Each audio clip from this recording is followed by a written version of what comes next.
Hello friends, நம்ம இன்னைக்கு எதை பற்றி பார்க்க போகிறோம்னா இலக்கிய வரப்பு எபிசோட என்ன இன்ட்ரெஸ்டிங்கான சுவாரஸ்யமான விஷயம் நடக்க போகுதாங்க பார்க்க போகிறோம். வாங்க வீடியோக்குள்ளே போயிடலாம். நம்முடைய கார்த்திக் பார்த்தீங்கன்னா சும்மா எங்கே போகிறேன்னே தெரியாத ரொம்ப ஆனந்தமாக சந்தோஷமாக ரெடி ஆகிட்டு இருக்காங்க. அது எப்படின்னு பார்க்கலாம் வாங்க. நம்மளுடைய இலக்கியாவும் கௌதம் பார்த்தீங்கன்னா நம்முடைய ரேவதியை ஹாஸ்பிட்டலில் பார்த்துட்டு அப்புறம் பார்த்தீங்கன்னா நம்ம இலக்கிய கண் கலங்குறாங்க. நீ எதுக்கு கவலைப்படாத இலக்கியா, அவங்களுக்கு பெஸ்ட் ட்ரீட்மெண்ட்டை கொடுத்து ரேவதியை காப்பாற்றிடலாம் அப்படின்ற மாதிரி நம்மளுடைய கௌதம் சார் ஆறுதல் சொல்லி ஹாஸ்பிட்டல்லேருந்து கூப்பிட்டு போகிறாங்க. இதுக்கப்புறம் பார்த்தீங்கன்னா நம்முடைய இலக்கியாவும் கௌதம் வீட்டுக்கு வந்துட்டு அப்புறம் பார்த்தீங்கன்னா நம்முடைய ஜானியை கேட்டு ஆல்ரெடி சொல்லியிருந்தாங்க. இப்படிதான் அந்த பிரியான்ற பொண்ணை பார்த்து கௌதம் கார்த்திக் ரொம்பவுமே சந்தோஷப்பட்டு ஆனந்தமா இருந்தான். மனசுக்கு அவனுக்கு பிடிச்சிருச்சு போல அப்படின்ற மாதிரி சொல்லியிருந்தாங்க.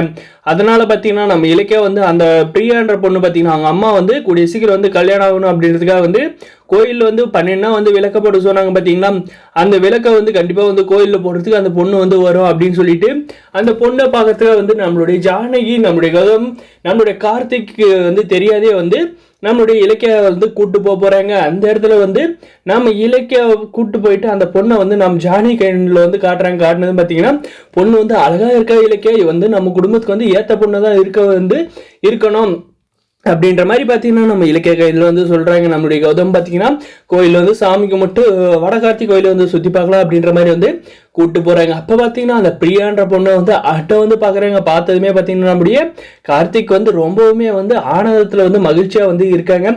அதுக்கப்புறம் பார்த்தீங்கன்னா நம்மளுடைய கௌதம் சார் எதுவுமே தெரியாத மாதிரி பார்த்தீங்கன்னா கார்த்திக் நம்ம இந்த பொண்ணை நம்ம அந்த ரோட்ல போயிட்டு இருந்தப்போ ஒரு குழந்தைய நீ காப்பாத்தினே. அப்போ அந்த பொண்ணு அந்த பையனை காப்பாற்ற வந்தாரு. அந்த பொண்ணு நாடா அப்படின்ற மாதிரி இருந்துச்சு. ஆமாண்ணா அந்த பொண்ணு தான் அப்படின்ற மாதிரி சொல்றாங்க. அதுபோக யாருக்கும் எதுவும் ஆகக்கூடாது, ஆம்புலன்ஸ் போனா கூட அப்படின்றது சாமி கும்பிட்டாங்களே, நீ கூட அதை நினைவு வச்சு கும்பிட்டிட கார்த்தி அப்படின்ற மாதிரி நமக்கு சார் சொல்றாங்க. சரி எதுக்குன்னா அப்படி அவங்க எதுக்காக வந்திருப்பாங்க அப்படின்ற மாதிரி நம்மளுடைய கார்த்தி சொன்ன கோயில் எதுக்குடா வருவாங்க, சாமி கும்பிடாதானே வருவாங்க அப்படின்ற மாதிரி நம்மளுக்கு கௌதம் சார் சொல்றாங்க. அதுக்கப்புறம் பார்த்தீங்கன்னா நம்மளுடைய ஜானகி இலக்கிய என்னை எப்படியாவது அந்த பொண்ணு கையில் பேசவே அப்படின்ற மாதிரி நம்ம ஜானகி சொன்னவே பார்த்தீங்கன்னா நம்மளுடைய இலக்கிய பார்த்தீங்கன்னா அந்த கோயில் நம்மளுடைய பிரியா கையில் போயிட்டு பேசுகிறாங்க. அந்த பொண்ணும் பார்த்தீங்கன்னா என்னங்க மேடம் அப்படின்ட்டு சொல்லிட்டாங்க. என்னது மேடமா, சாரி அக்கா அப்படின்னு சொல்லிட்டு நம்ம இலக்கியாவை பார்த்தீங்கன்னா அக்கான்னு சொல்லி பேசுகிறாங்க. அதுக்கப்புறம் பார்த்தீங்கன்னா நம்மளுடைய ஜானியை இன்ட்ரடியூஸ் பண்ணுறாங்க. இவங்க தான் என்னுடைய அத்தை அப்படின்ற மாதிரி. அதுக்கப்புறம் பார்த்தீங்கன்னா என்னம்மா கோயிலெல்லாம் விளக்கெல்லாம் போடுற அப்படின்ற மாதிரி ஜென்ரலாக பேசுகிற மாதிரி பேசி அந்த பொண்ணோட கேரக்டரை நம்ம ஜானகி தெரிஞ்சுக்கிறாங்க.